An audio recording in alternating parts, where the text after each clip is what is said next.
Okay, so let us go to the last subtopic for chapter 2, which is absolute value. Okay, so let us start with the first one. So I have absolute equation. So let us go to the first question straight away. Okay, so in the first example, we have to solve absolute value for 2x minus 1 equal to 5. Okay, so when we open the absolute value sign, so if this is 0, the distance should be 5 to the right hand side. If we want the distance to be 5 on the left hand side, this one should be negative 5. Therefore, we are going to have 2x minus 1 equal to negative 5. Or another one is that we're going to have 2x minus 1 equal to 5. Okay, so let us solve the left hand side first. So this is 2x equal to negative 5, positive 1, so negative 4. So that means x will be equal to negative 2. Over here, this is 2x equal to 5 plus 1, so 6. Therefore, x is equal to 3. So since we have two answers, let us check. Okay, so let us do some checking. Okay, so if x is equal to negative 2, so that means we are going to have 2 times negative 2, negative 1. So 2 times negative 2, so this is negative 4, negative 1. So we do have the absolute value of negative 5, which is simply equal to 5. And this is our right hand side, so we can actually accept this answer. Another one is that if x is equal to 3, therefore we are going to have 2 times 3 minus 1. So this is 6 minus 1, so absolute value of 5, which is simply equal to 5. Therefore, we can accept both of them. Hence, x equal to negative 2 or x must be equal to 3. So we can actually accept both answers. Okay, so let us go to the second example. We have to solve x squared plus with 5x minus 3, the modulus of x squared plus 5x minus 3 equal to 3. Okay, so firstly, we're going to open the modulus, so 0, 3, left hand side, this is negative 3. So we can either have x squared plus 5x minus 3 equal to negative 3, or we can have x squared plus 5x minus 3 equal to 3. Okay, so let us solve the left hand side first. I'm going to bring everything to the left. So this is x squared plus 5x. Negative 3, positive 3, so that is simply equal to 0. So factorize x plus 5 equal to 0. Therefore, we can have either x equal to 0 or x plus 5 equal to 0. So x must be equal to negative 5. Okay, so once we have the answer on the left hand side, we're going to do the right hand side. So bring everything to the left. So x squared plus 5x, negative 3, so this is negative 6 equal to 0.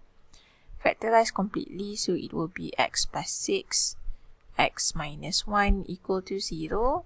So we can have x plus 6 equal to 0, so x equal to negative 6. Or x minus 1 equal to 0, x will be equal to 1. So now we have 4 values, so let us check. Okay, so if x is equal to 0, then 0 squared plus 5 times with 0 minus 3. So this is simply the modulus of negative 3, which is equal to 3. So this answer is correct. So if x is equal to negative 5, I'm going to have negative 5 square modulus and then plus with 5 times with negative 5 minus with 3. So over here we're going to have 25 minus 25, so those two will cancel out. So I'm going to left with negative 3 and negative 3 inside a modulus that is simply 3. So this is also okay. Next one, if x is equal to negative 6, we are going to have negative 6 square plus 5 times negative 6 and then minus with 3. So it's negative 6 squared, 36 minus with 30, so 6 minus 3, so this is modulus of positive 3, which is simply equal to 3, so this is also okay. And then if x is equal to 1, then the modulus of 1 square plus 5 times with 1 minus 3, so 1 plus 5, 6, 6 minus 3, so that one is the modulus of 3, which is simply equal to 3.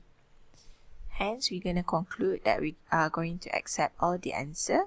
Therefore, x is equal to 0, or x can be equal to 1, or x can be equal to negative 5, or x can be equal to negative 6. Okay, so that is the second example. So if you refer to the first and second example, I only have one modulus, so when I open them, this method is known as the basic definition, where I open the modulus sign, so I will get one positive, one negative. Okay, so what happens if we have two modulus side by side? Okay, so if you have two modulus, so one on the left hand side, one on the right hand side, we are not going to use basic definition, but we are going to use another method called squaring both sides. So there are two methods. The first one, basic definition. So this is what I have done for example 1 and example 2. Second, we are going to use squaring both sides. Okay, so if you have two modulus, do make sure to use squaring both sides. So everything inside bracket square.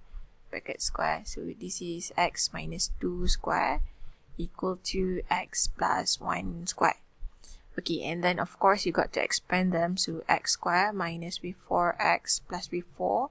And this is simply x square plus with 2x plus with 1. Bring everything to the left hand side. So x square minus x square, that one will cancel out. So that means I don't have any x squared. So we can bring the x to the left hand side. So this is negative 6x equal to 1 minus with 4. So this is negative 3. Therefore, x will be equal to half. Okay, so actually if we have one answer, we know that we're going to accept this. But let us do some checking.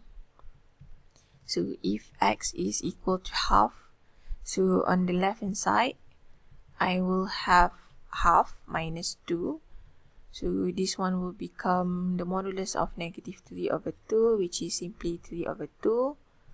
On the right hand side, we are going to have half plus 1. So this is the modulus of 3 over 2, which is simply equal to 3 over 2.